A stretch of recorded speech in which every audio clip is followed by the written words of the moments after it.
Kennedy Space Center, FLA. After facing early failures and skeptical attitudes, SpaceX has disrupted the business of launching rockets into space by combining cut-rate prices with the routine recovery of used rocket boosters. On Tuesday, the company, founded by Elon Musk, hopes to achieve a new milestone with a successful test launch of its Falcon Heavy rocket, which would be the most powerful rocket in operation in the world today. Mr. Musk's ultimate goal, sending people to Mars, requires inventing businesses and profits that do not exist today.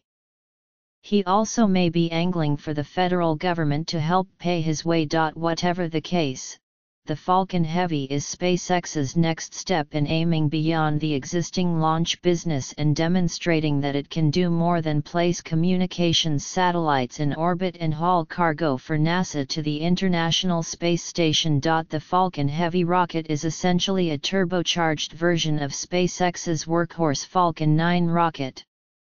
It is the same height and its central booster looks the same. But attached on the sides are two additional Falcon 9 boosters, which triples the thrust at liftoff. That means that the Heavy will be able to lift far heavier payloads, up to 140,000 pounds, to low Earth orbit. The rocket is sitting on Pad 39A at the Kennedy Space Center in Florida. That's the same starting point of some of NASA's most famous achievements, including Apollo 11 in 1969, the first mission that took astronauts to the Moon, and the first Space Shuttle launch in 1981. SpaceX will broadcast the launch on its website, spacex.com, beginning at 1:10 p.m. Eastern, and on YouTube. We'll add the live video feed to this page once it becomes available. The launch window is from 1:30 p.m. to 4 p.m. Eastern. Weather forecasts call for an 80% chance of favorable conditions.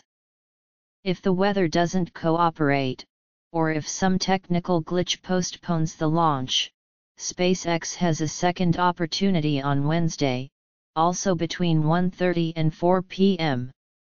If that happens, you can sign up for the Times' space calendar to get a reminder. The weather is looking good, said Elon Musk, the founder and chief executive of SpaceX at a news conference on Monday. The rocket is looking good.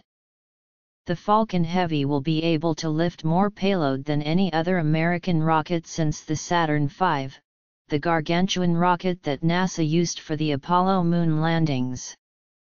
The Space Shuttle also had more liftoff thrust, but less payload capacity, because most of the thrust went into lifting the orbiter. It is also the first time that a commercial company has developed such a large rocket without any government financing. The Falcon Heavy will allow SpaceX to bid on missions for the Air Force for some spy satellites that are too heavy for the Falcon 9, and it could be useful to NASA for launching large space probes. Some think it could even serve as a replacement for the Space Launch System, a gigantic rocket NASA is currently developing for carrying astronauts on deep space missions, to the Moon and eventually Mars. In terms of SpaceX's core business, it's less important than when the company first announced it 7 years ago because of improvements the company made to the Falcon 9. That rocket can now carry considerably heavier payloads. The payload is Mr. Musk's Cherry Red Roadster from Tesla, his electric car company. Test rockets typically carry a dummy payload, and Mr. Musk said he wanted to do something more fun. There are 3 cameras on the Roadster. They should provide some epic views if they work, Mr. Musk said. That's a more ambitious payload than what was on the Falcon 9 flight that carried the first Dragon cargo capsule in 2010. For that one, SpaceX put a wheel of cheese aboard. When Mr. Musk first posted on Twitter his intent to send a car on the Heavy launch, he said the destination was Mars orbit. The car will not go into orbit around Mars. Rather, the second stage of the Heavy is to fire 3 times to send the car on an elliptical orbit around the Sun that extends as far out as Mars, and that car could remain in orbit for hundreds of millions of years. At times, it might pass very close to Mars, and Mr. Musk said there was an extremely tiny chance that it could crash into Mars. According to Mr. Musk, a lot. This is a test mission, he said. There is so much that can go wrong. As long as the rocket gets high enough so that any explosions do not damage the launch pad, Mr. Musk said he would regard that as a success. The propellant on the rocket at launch will have the explosive energy of 4 million pounds of TNT, he said. Damage from a launch pad explosion would take 9 to 12 months to repair, Mr. Musk estimated. When a Falcon 9 exploded on the launch pad at nearby Cape Canaveral Air Force Station in September 2016, the pad was out of commission for more than a year. Mr.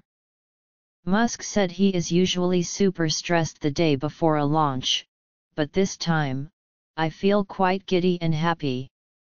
He added that perhaps that was a bad sign. He put chances of a complete success, the rocket taking off, successfully launching its payload and then landing its 3 boosters back on Earth at 1/2 to 2/3. A test firing of the Falcon Heavy's 27 engines at the launch pad in January showed that SpaceX knows how to ignite all of them, 9 in each of the 3 boosters at once. The greatest unknown is the aerodynamical interactions of the 3 boosters as they accelerate through the sound barrier during ascent, with shock waves bouncing between them.